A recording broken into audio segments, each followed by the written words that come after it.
సింహరాశి కనుక తీసుకున్నట్లయితే ఇప్పుడు ఇందాక మనం మాట్లాడుకున్నట్లుగా సింహరాశి అష్టమ స్థానంలో షష్టగ్రహ కూటమి. మీరు వినే ఉంటారు, ఎవరైనా కామెడీ చేయాలి భార్యతోనంటే ఇవాళ నీకు 6-8 అయిందారా ఇంట్లో అంటారు.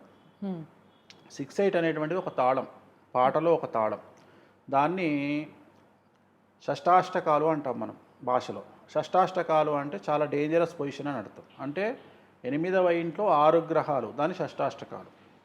సో మనము సింహరాశి అష్టమ శని అంటున్నారు, అది ఇది ఒకటేనా గురుగారు? అదే చెప్తున్నా.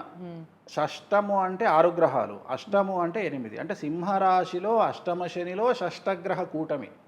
ఇట్ ఈస్ వెరీ డేంజరస్ సింహరాశి. ఫస్ట్ సింహరాశి వాళ్ళని తీసుకుంటే రాజకీయ నాయకులకు పెను సంచలనాలు, పదవి పోగొట్టుకోవడము, జైలుకు పోవడము, లేదా సినిమా వాళ్ళు, సినిమా నటులు, మీడియా, సోషల్ మీడియా వాళ్ళైతే జైలుకు పోవడము, లేదా గొడవలు, న్యాయపరమైన ఇబ్బందులు, అలాగే ఆర్థిక నష్టము, అప్పుల పాలవ్వడము, ఎవరి దగ్గర అయితే చేయి చాచొద్దనుకున్నామో వాళ్ళ దగ్గరే చేయి చాచడము, ఏ పనులైతే మనం చేయొద్దనుకుంటున్నామో అలాంటి పనులు చేయాల్సి రావడము, అంటే దిగజారి ప్రవర్తించడము, తప్పనిసరి పరిస్థితులలో కాళ్ళబేరానికి వెళ్ళడము, ఇవన్నీ కూడా సింహరాశి వాళ్ళలో కనిపిస్తూ ఉన్నాయి. విద్యార్థులకు చెడు అలవాట్ల వల్ల ఆరోగ్య ఇబ్బందులు, అలాగే ఉత్తీర్ణత శాతం తగ్గడము, ప్లేస్మెంట్స్ రాకపోవడము, అనుకున్న యూనివర్సిటీల్లో సీట్లు దక్కకపోవడము, ప్రేమలో విఫలం చెందడము, తల్లిదండ్రుల్లో కానీ భార్యాభర్తల్లో కానీ ఒకరికి ఆరోగ్య భంగము, కుటుంబంలో ఒకరికి ఆరోగ్య భంగము, అలాగే ఉద్యోగస్తులైతే ప్రైవేటు ఉద్యోగస్తులకు జాబు పోవడము, విదేశాల్లో పనిచేసేటువంటి వారికి,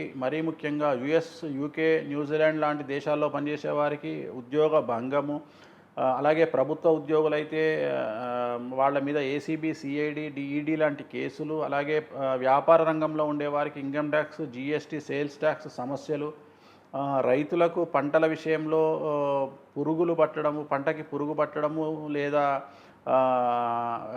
మన వర్షాభావ పరిస్థితుల వల్లనో లేకుంటే తీవ్రమైన వర్షం వల్లనో ఆ పంట చేతికి రాకపోవడము, ఇలాంటి సమస్యలు. అంటే పూర్తిగా నెగిటివ్ సమస్యలు సింహరాశి వారికి గోచరిస్తూ ఉన్నాయి. తిరునల్లార్ శనీశ్వర ఆలయంలో ప్రత్యేకమైన శని పూజ నిర్వహించడం ద్వారా ఈ సమస్యలన్నిటి నుండి బయటపడేటువంటి అవకాశం ఉంటుంది. నలుపు రంగు దుస్తులకు దూరంగా ఉండండి, నలుపు రంగు కార్లకు దూరంగా ఉండండి, సమస్యల నుండి బయటపడతారు.